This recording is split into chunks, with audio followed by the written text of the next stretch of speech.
Ya, kita masih menanti bersama apa oleh-oleh ataupun hasil yang dibawa oleh para menteri dan juga wakil menteri di Kabinet Merah Putih yang sedang menjalani pembekalan militeristik ya di Akmil, Jawa Tengah. Nah, Mas Uki, ini kalau melihat komposisi Kabinet Merah Putih yang bisa kita bilang tidak ramping ya, jumlahnya begitu besar.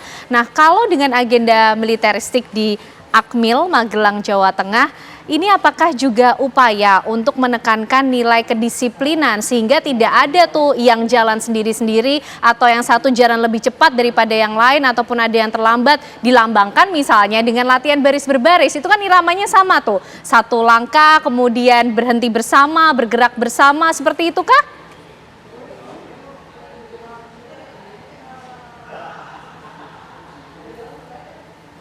Ya, Mas Uki, sepertinya audionya masih di mute, bisa diaktifkan Mas Uki?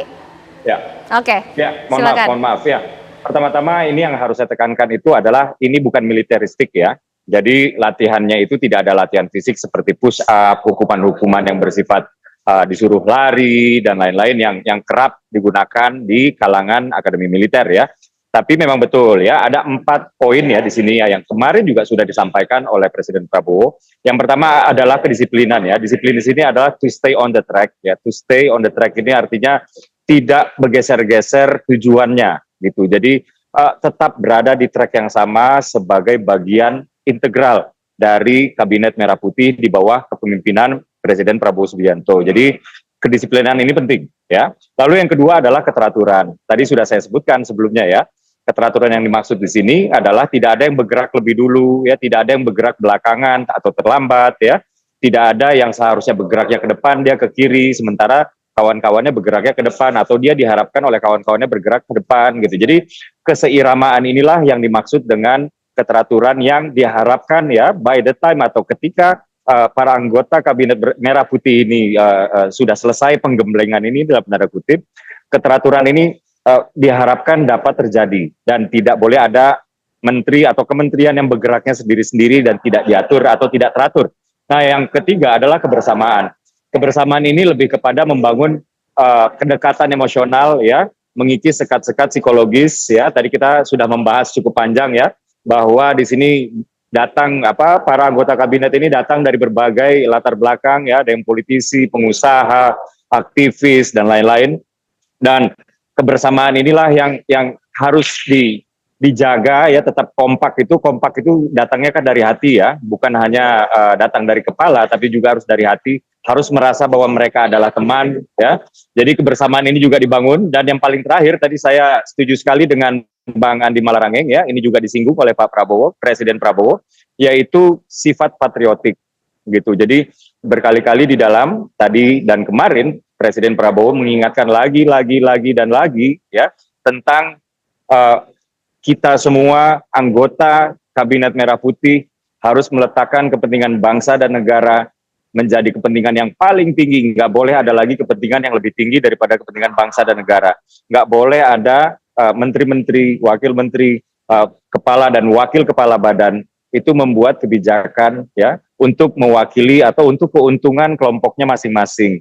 Hanya untuk memberi keuntungan-keuntungan supaya kelompoknya ini bisa lebih maju lah misalnya, atau sementara kepentingan bangsa di sini nggak mendapatkan benefit atau suntikan apapun. Nah, ini yang tidak boleh gitu, yaitu sifat patriotik dan sebenarnya salah satu pemilihan Akmil ini adalah untuk itu ya.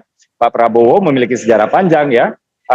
Beliau sejak dulu hingga sekarang telah mengorbankan jiwa dan raganya. Sejarah sudah membuktikan itu. Dan seragamnya, pemilihan tempatnya, nah ini semangat patriotik ini yang ingin ditularkan oleh Presiden Prabowo. Demikian harapan kita ya setelah para anggota kabinet ini selesai digembleng ya di Magelang, terutama di Akmil ini. Demikian, Mbak Ken. Mas Tri, selain nilai kedisiplinan, nilai apa lagi atau semangat apa lagi yang ingin disampaikan oleh Presiden Prabowo kepada jajaran menteri dan juga wakil menterinya? Termasuk apakah juga memberikan guideline dalam agenda pembekalan ini, apa yang boleh dan tidak boleh dilakukan? Iya, saya melihat pasti itu tentu ada pesan do and don'ts ketika menjadi satu tim ya.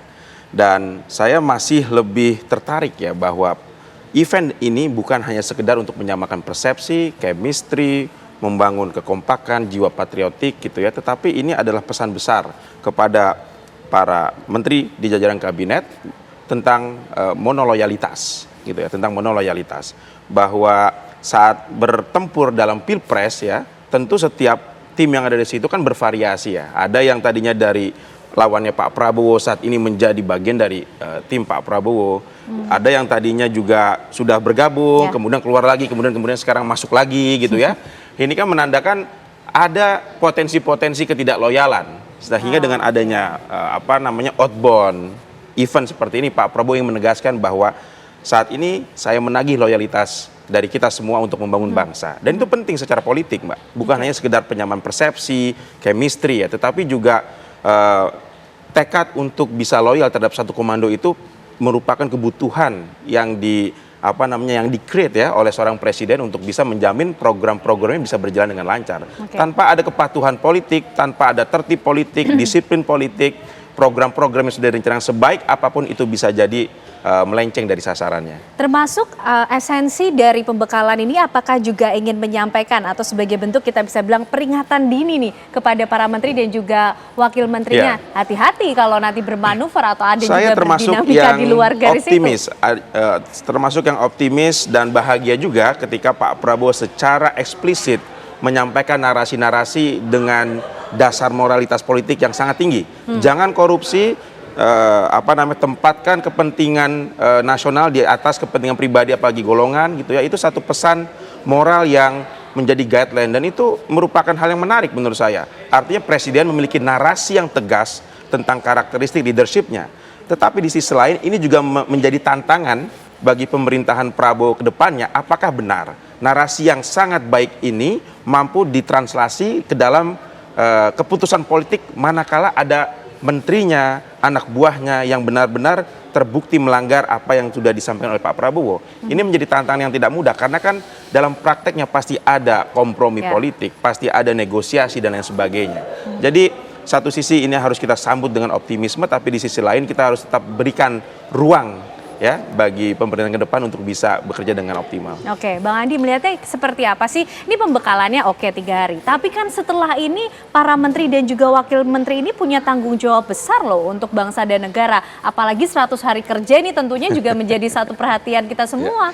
Tapi saya juga mesti menjawab juga bahwa soal militeristik itu, kalau saya tidak melihat ini adalah urusan militeristik. Kalau militeristik itu kan kemudian padanannya dan militerisme. Ya, sebuah pemerintahan rejim yang melakukan pendekatan militer, enggak begitu. Ini rejim Pak Prabowo tetap adalah rejim demokratis, dipilih secara demokratis, menerapkan prinsip-prinsip demokratis. Kebetulan outbound-nya dikemasnya seperti itu. Dilakukan di Akademi Militer. Outbound itu biasanya bisa dilakukan kalau perusahaan-perusahaan swasta itu di villa-villa. Di puncak atau di pantai gitu ya, dengan kemewahan lah. Tapi ini justru dengan Spartan. Jadi sebenarnya untuk memperlihatkan keinginan beliau bahwa ini loh nilai-nilai kejuangan, patriotisme, nilai-nilai keinginan untuk memperjuangkan kepentingan bangsa dan negara, kalau perlu dengan mengorbankan diri, jiwa raga, kira-kira begitu.